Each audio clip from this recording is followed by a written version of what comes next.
Hi, I'm Sarah. I'm an accountant at a small firm downtown, the kind of person who double-checks receipts and keeps spreadsheets for everything.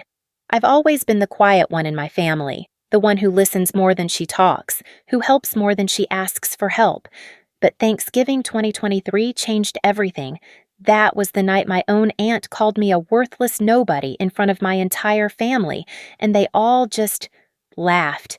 They actually laughed. Picture this, the dining room at my parents' house, warm light spilling over the mahogany table my dad built 15 years ago, the same table where we'd shared thousands of meals. 23 people crammed into a space meant for 12, the overflow seated at card tables with mismatched chairs. The smell of turkey and stuffing should have been comforting, but all I could focus on was the sound of my Aunt Linda's voice cutting through the warm family chatter like a knife through butter. "Sarah's still living paycheck to paycheck," she announced to anyone within earshot, which was basically everyone. 28 years old and can't even afford to buy herself decent clothes. She gestured at my simple black sweater, the one I'd worn specifically because I thought it looked nice. Professional, appropriate. My cousin Jake, Linda's golden child who'd just gotten his MBA, chimed in without missing a beat. Maybe she should have studied something useful instead of just numbers. The way he said numbers made it sound like I counted pennies for a living. I felt my cheeks burn. Around the table, conversations continued, but I could see the sideways glances, the barely concealed smirks. My brother Marcus, the one whose car I'd helped him buy just 6 months earlier, was suddenly very interested in his mashed potatoes. My sister Jenny, whose credit card debt I'd quietly helped her pay off last Christmas, found something fascinating about the pattern on her napkin. You know what your problem is, Sarah?" Aunt Linda continued, her voice getting louder as she warmed to her theme. She'd had at least 3 glasses of wine, maybe 4. You have no ambition, no drive. You're content being mediocre. That's when my mom, my own mother, decided to join in. "Linda's not wrong, honey. We just worry about you. You're so—" She paused, searching for the word that would hurt just enough. "Unremarkable." The word hit me like a physical blow. Unremarkable. From the woman who'd called me crying just 2 months earlier because the mortgage payment was late and Dad's hours had been cut at the factory. "I mean, look around this table," Aunt Linda continued, gesturing grandly with her wine glass. "Jake's got his MBA and that consulting job. Marcus has his own apartment now, doing so well in sales. Jenny's getting married next spring to a lawyer. And then there's Sarah, still struggling to make ends meet. If they only knew. If they had any idea that Marcus's own apartment was only possible because I'd quietly paid his security deposit and first month's rent when his credit got declined. If they knew that Jenny's wedding dress had been purchased with money, I'd transferred to her account at 2 in the morning because she was too embarrassed to ask anyone else. If they knew that the very mortgage Mom was so worried about had been current for the past 6 months, only because of the checks I'd been writing. But I stayed quiet. I always stayed quiet. "Sarah just doesn't have that spark," my cousin Emma added helpfully. Emma, whose student loan payments I'd been covering for 8 months because she couldn't find work after graduation. "Some people are just born to be followers, you know." The worst part wasn't even the words themselves. It was the casual way they said them, like they were discussing the weather or commenting on a movie they'd all seen. Like my financial struggles were entertainment, my life was a cautionary tale they could all feel superior about. "You'll always be a worthless nobody," Aunt Linda concluded with a laugh that sounded like breaking glass. "But hey, at least you're family, right?" That got the biggest laugh of all. 23 people and at least 15 of them thought that was hilarious. The sound echoed in my ears, bouncing off the walls of the same dining room where I'd done homework as a kid, where I'd announced my college acceptance, where I'd shared news about my first real job. I excused myself to the bathroom and locked the door behind me, my hands shaking as I gripped the sink. In the mirror, I could see exactly what they saw. A woman in an inexpensive sweater with hair that could use a professional cut, wearing drugstore makeup. But what they couldn't see, what none of them could see, was the weight I'd been carrying. The silent burden of being everyone's financial safety net while they mocked me for being broke. Have you ever felt invisible in a room full of people who are supposed to love you? Have you ever been the family joke while secretly being the family bank? When I returned to the table, the conversation had moved on to football, but I could still feel the lingering smiles, the shared understanding that Sarah was the family failure. I ate my pie in silence, counting the minutes until I could politely leave. But as I sat there, listening to my Uncle Bob complain about his credit card bill and my cousin Maria mention she was behind on her car payment, something inside me started to shift. They didn't know. None of them knew. The drive home was a blur of streetlights and half-formed thoughts. My apartment, a modest one-bedroom in a building that had seen better days, felt like a sanctuary after the suffocating atmosphere at my parents' house. I made myself a cup of tea and sat at my kitchen table, the same table where I paid bills every month, their bills and mine. For the next 3 weeks, I couldn't shake Aunt Linda's words.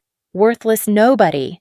The phrase followed me to work, whispered in my ear during meetings, echoed in my head when I wrote checks. Because yes, I was still writing checks. Old-fashioned paper checks because my family members were scattered across different banks and payment apps, and checks were easier to track. The first few times they'd asked for help, it had felt good. Important even. Marcus needed $200 for a security deposit, and his credit wasn't great. No problem. Jenny's credit card debt was spiraling out of control, affecting her credit score just when she and her fiancé were trying to buy a house. I could help. Mom and Dad were struggling with the mortgage after Dad's hours got cut. Family takes care of family, right? But somewhere along the way, the emergencies had become routine.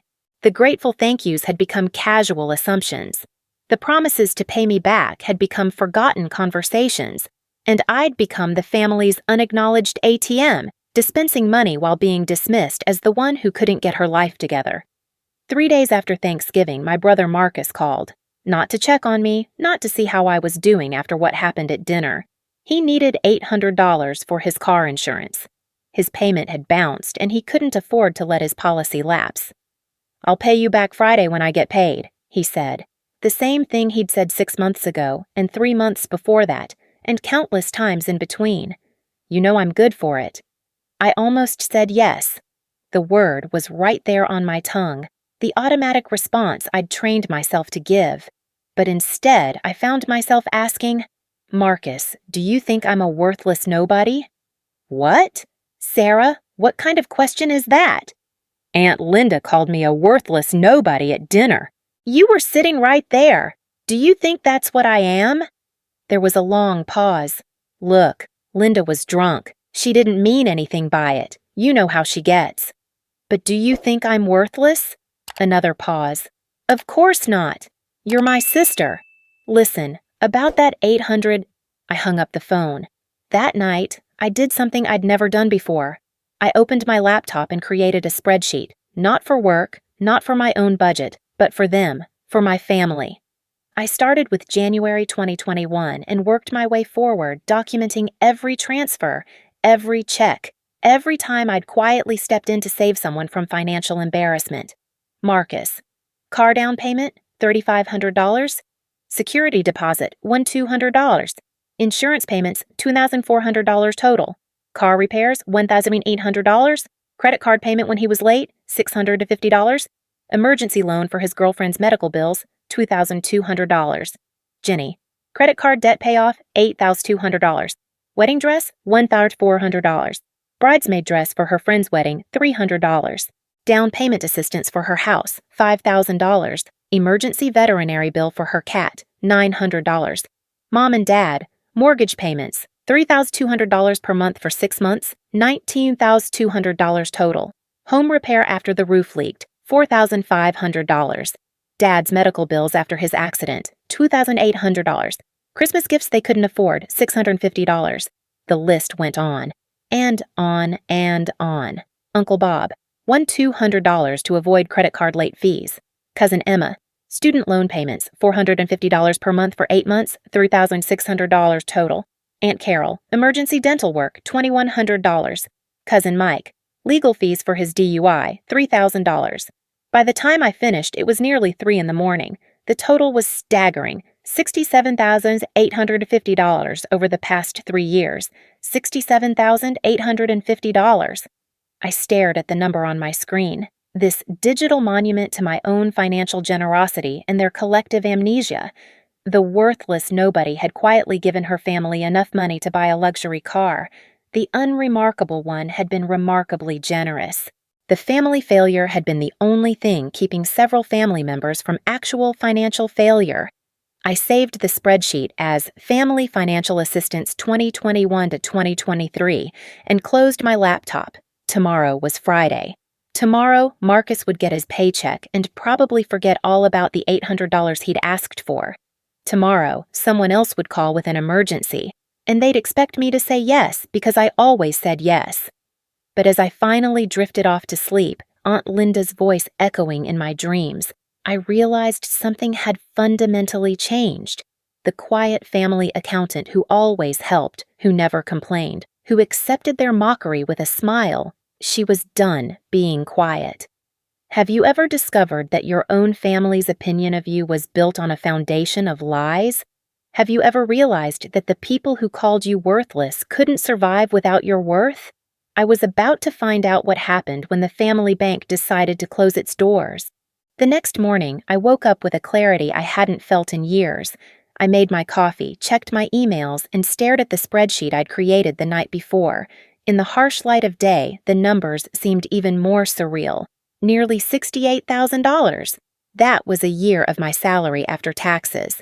That was a down payment on a house. That was financial security I'd given away while being mocked for not having financial security. My phone buzzed with a text from Jenny. "Hey sis, can you spot me 400? Michael's birthday dinner tonight and I'm short. You're a lifesaver." For the first time in 3 years, I didn't immediately open my banking app. Instead, I opened that spreadsheet again and found Jenny's section.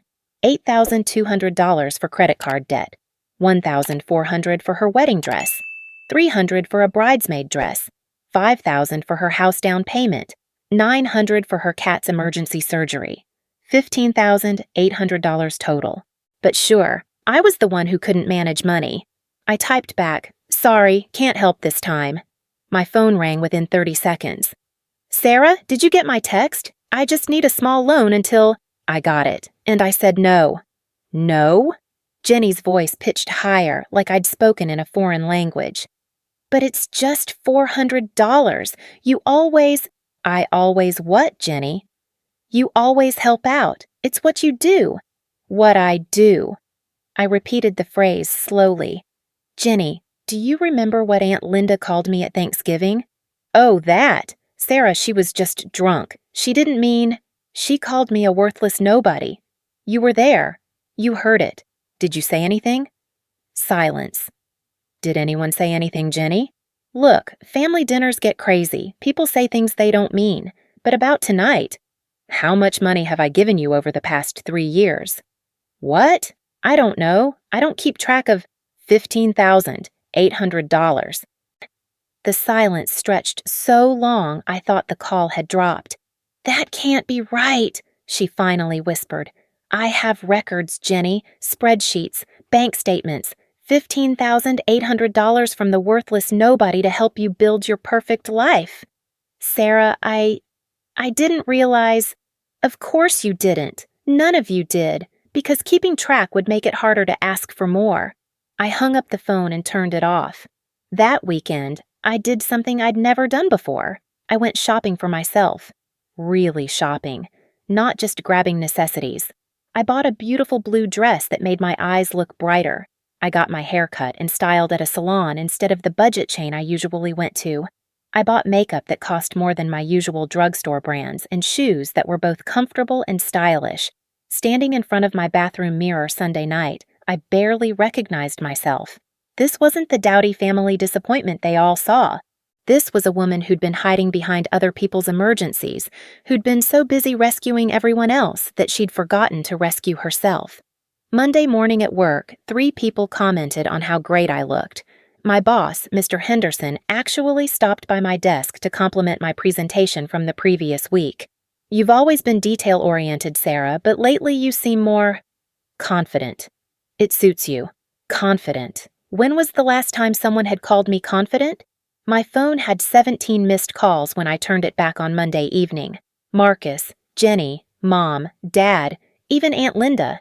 The emergency this time was Uncle Bob. His credit card company was threatening to close his account unless he made a minimum payment by Wednesday. $800. Mom's voicemail was the most manipulative. Sarah, honey, I know you're upset about Thanksgiving, but family is family. Uncle Bob really needs help, and you know we can't afford to help him right now. Call me back. Family is family. The same family that had spent an entire evening mocking my financial situation while depending on my financial support. I called Uncle Bob directly. Sarah, thank God. Listen, I'm in a real bind here. Uncle Bob, do you think I'm a worthless nobody? What? No, of course not. Why would you ask that? Because that's what Aunt Linda called me at Thanksgiving, and you laughed. I didn't laugh at you, sweetheart. I would never. You laughed, Uncle Bob. I was sitting right there, and you laughed when she said I'd always be worthless. Do you remember asking me for $1,200 last Christmas to avoid credit card late fees? That's different. That was a loan, a family loan. Did you pay it back? Silence. Did you ever intend to pay it back? Sarah, I'm going through a rough patch. You know how it is. I know exactly how it is. I know that the worthless nobody has been keeping this family financially afloat while you all take turns explaining why I'm such a disappointment. I hung up and immediately blocked his number. The calls continued throughout the week. Each conversation followed the same pattern, minimizing what had happened at Thanksgiving, maximizing the current emergency, and expressing shock that I would bring up money they'd conveniently forgotten borrowing. By Friday, I'd had enough. I drafted an email to the family group chat that had excluded me since Thanksgiving. Hi everyone, I hope you're all doing well. I wanted to address something that's been on my mind since our Thanksgiving dinner. I've been thinking about Aunt Linda's comment that I'll always be a worthless nobody, and I realized she's absolutely right about one thing. I have been worthless to myself. For the past 3 years, I've been so focused on helping everyone else that I forgot to help myself. I've been so busy being your emergency fund that I forgot to build my own emergency fund. So I'm making some changes. Effective immediately, I'm no longer available for loans, whether they're called loans, emergencies, or family help. I'm closing the Bank of Sarah permanently. I want to thank you all for helping me realize that I need to prioritize my own financial future. Your mockery of my financial situation, while I was literally paying your bills, was the wake-up call I needed. To those who currently owe me money, I'm not expecting repayment. Consider it my farewell gift to our old family dynamic. I look forward to seeing you all at Christmas, where I'll be happy to discuss my new financial boundaries. Love always, Sarah P.S. For anyone keeping track, the total amount I've given to family members over the past 3 years is $67,850. I have documentation if anyone would like to verify these numbers. I attached the spreadsheet and hit send. My phone exploded within minutes, but I'd already turned off notifications. Whatever happened next, I was ready for it. The worthless nobody was about to show her worth. The aftermath of my email was swift and predictable. Within an hour, my phone had accumulated 47 missed calls and over 100 text messages.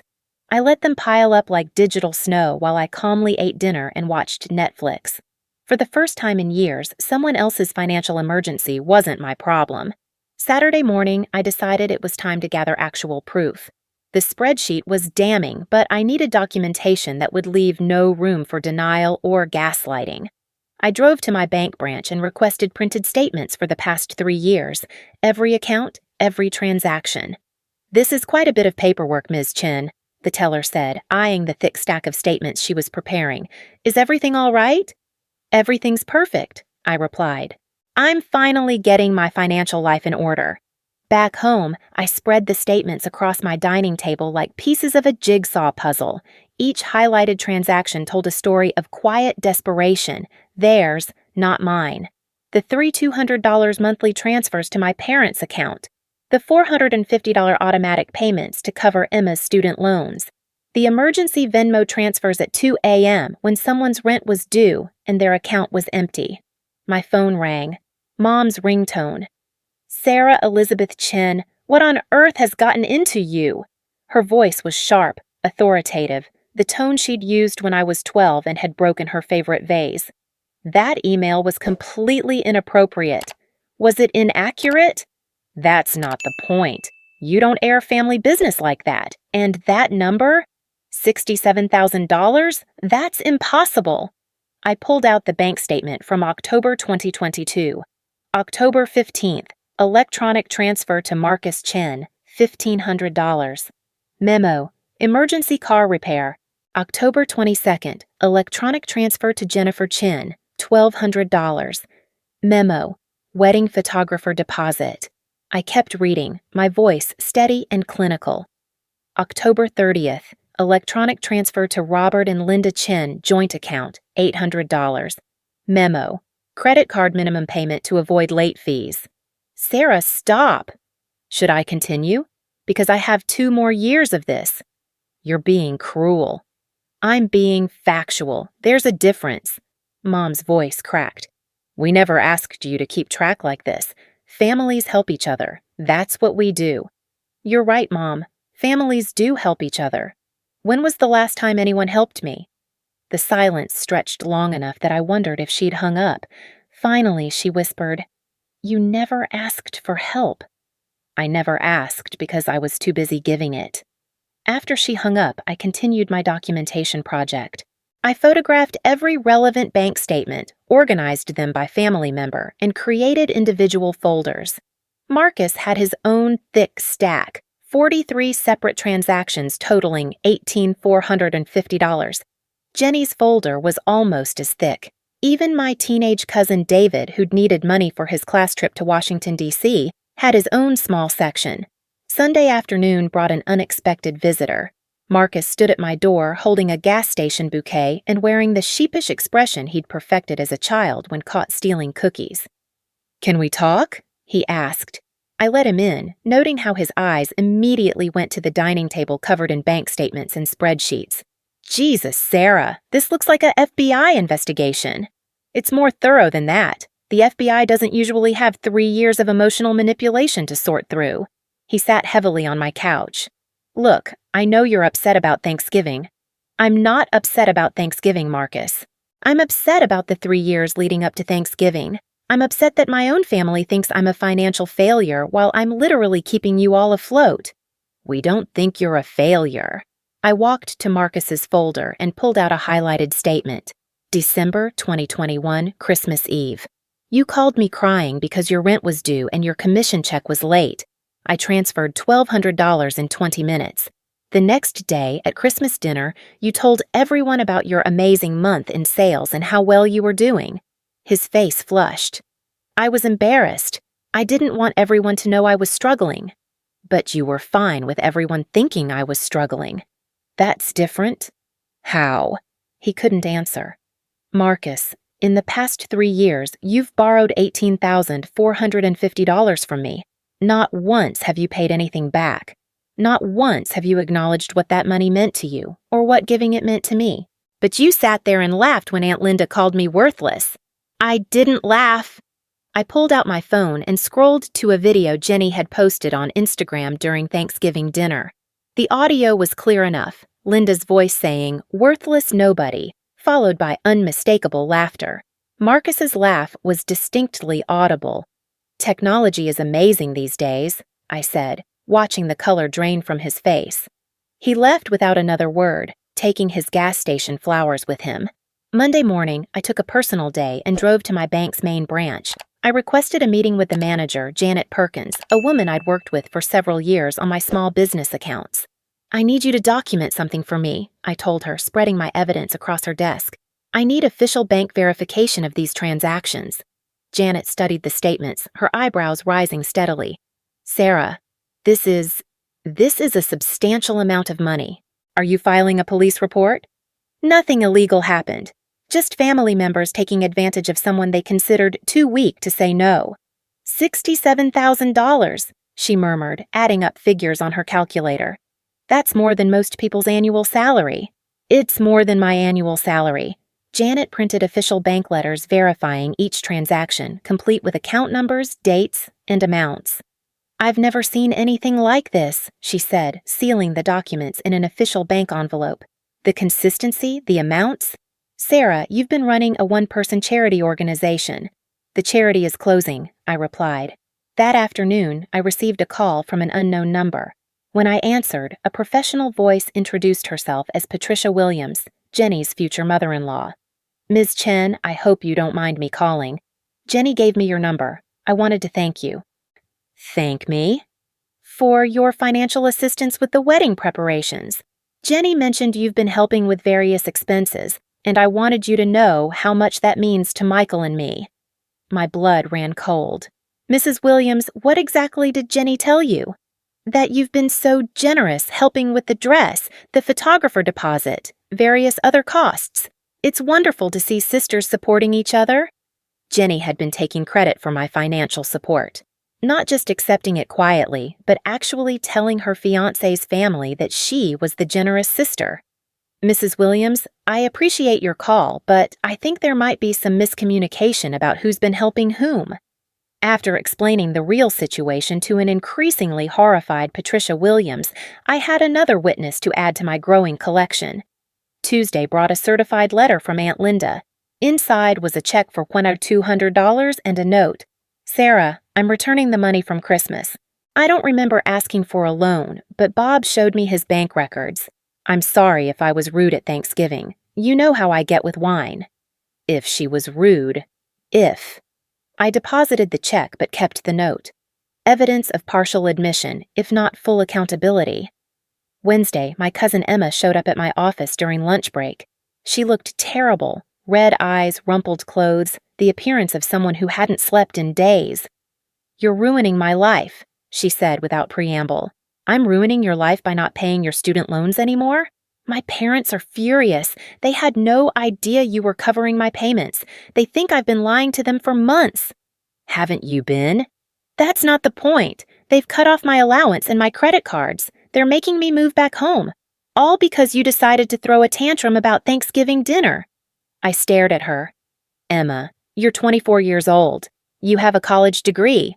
Your parents were giving you an allowance while I paid your student loans? I'm trying to establish my career. Entry-level jobs don't pay enough to cover everything. What do you think my entry-level job paid when I started? Do you think I had parents giving me an allowance while strangers paid my loans? You don't understand. My situation is different. You're right. Your situation was better. You had me as a safety net and your parents as a backup plan. I had myself. She left threatening to tell everyone what kind of person I really was. I almost laughed. Please tell everyone that I'm the kind of person who quietly pays other people's bills for 3 years while being mocked for being broke. I'd love for everyone to know that. Thursday evening, I received an unexpected call from my bank. Janet Perkins sounded concerned. Sarah, I'm calling about some unusual activity on accounts linked to your family members. Several people have called asking about loan applications, trying to use you as a reference. They're listing you as having provided financial support in the past. My stomach dropped. They were trying to use my documented generosity as proof of their creditworthiness for new loans. Janet, I need you to flag my name in your system. I am not a reference for anyone. I am not a co-signer for anyone. If anyone tries to use my financial history with them as any kind of leverage, please call me immediately. Already done. But Sarah, you should know, 3 different family members have applied for significant loans in the past week. Car loans, personal loans, even a mortgage application. They're all listing family financial support as part of their income history. They weren't just ungrateful. They were actively trying to monetize our relationship while simultaneously cutting me out of family communications. Friday afternoon, I made copies of everything. Bank statements, official letters, text message screenshots, even Jenny's Instagram video. I organized it all into a comprehensive presentation folder, the kind I might prepare for a particularly complex audit at work. That evening, I called my parents and asked them to arrange a family meeting for Sunday.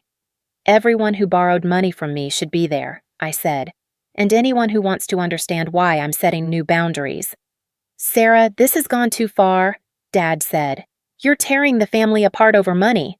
I'm not tearing anything apart, Dad. I'm just refusing to be the foundation that everyone else builds their lives on. Sunday arrived gray and drizzly. fitting weather for what I knew would be an uncomfortable conversation. I dressed carefully, the blue dress I'd bought the week before, professional makeup, the confident appearance of someone who knew exactly what she was worth. I arrived at my parents' house carrying my folder of evidence and a cardboard box. Inside the box were copies of every bank statement, every letter of verification, and individual packets for each family member showing exactly how much they'd borrowed and when. The living room was crowded. Marcus and Jenny sat together on the couch like kids called to the principal's office. Emma perched on the edge of Dad's recliner, her arms crossed defensively. Uncle Bob and Aunt Linda sat in folding chairs Mom had brought in from the kitchen. Even some cousins I hadn't expected were there. Word had apparently spread about the family bank's closing. Before anyone says anything, I began, setting my folder on the coffee table. I want to make sure we're all working with the same facts. I opened the folder and began distributing packets. Marcus, here's your complete financial history with me. $18,450 across 43 separate transactions. I handed him a thick envelope. Jenny, $15,800 across 27 transactions. Emma, $3,600 for student loan payments. The room was silent except for the rustling of papers as people opened their packets. Uncle Bob, $1,200 last Christmas. Aunt Linda, the same amount you just repaid with interest. Thank you for that, by the way. Cousin Mike, $3,000 for legal fees. The list goes on. Dad looked up from his packet. $19,200 for mortgage assistance and emergency repairs. Sarah, we never asked you to keep records like this. You never asked me to keep records because you never expected to be held accountable. But I'm an accountant, Dad. Records are what I do. Jenny waved her packet in the air. This is insane. You're treating your own family like delinquent creditors. No, Jenny. Delinquent creditors eventually pay something back. The room erupted in defensive voices, everyone talking at once. Explanations about hard times, promises about future repayment, accusations about my timing and methods. I let them talk until they exhausted themselves. When the room was quiet again, I pulled out my final document, Janet Perkins' official letter on bank letterhead. This is verification from my bank manager that all of these transactions occurred exactly as documented. Total amount, $67,850. Given freely to family members who apparently considered me too financially irresponsible to treat with basic respect. Aunt Linda, to her credit, looked genuinely ashamed. Sarah, I was drunk at Thanksgiving. I say stupid things when I drink too much. I didn't mean... What you meant doesn't matter anymore, Aunt Linda. What matters is what you said and how everyone else reacted to it. What matters is that I've been quietly keeping this family financially stable while being openly mocked for my financial situation. Marcus finally spoke up. So what do you want? Do you want us to pay you back? Because most of us can't. I don't want your money, Marcus. I never did. What I wanted was respect.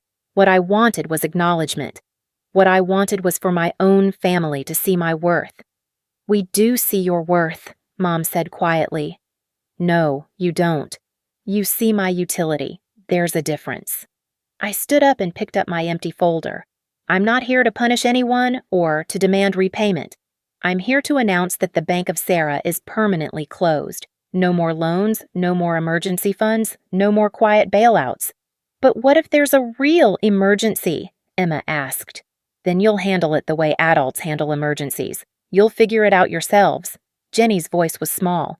Are you cutting us off, like, from the family? I'm not cutting anyone off. I'm just refusing to be cut down anymore. The worthless nobody is changing her priorities.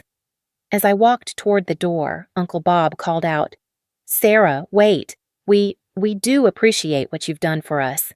I turned back to face the room full of people who'd shaped my life, who'd accepted my help while diminishing my worth. I know you appreciate it, Uncle Bob. What you don't appreciate is me. The drive home felt like emerging from underwater, everything brighter, clearer, easier to breathe. For the first time in 3 years, I had no one else's financial crisis weighing on my mind, no one else's emergency interrupting my sleep, no one else's poor planning becoming my responsibility. At home, I opened my laptop and created a new spreadsheet. This one wasn't about money I'd given away. This one was about money I could now save. Money for my own emergency fund. Money for my own future. Money for the life I wanted to build instead of the emergencies I'd been funding. The worthless nobody was about to discover her worth, and it was going to be beautiful.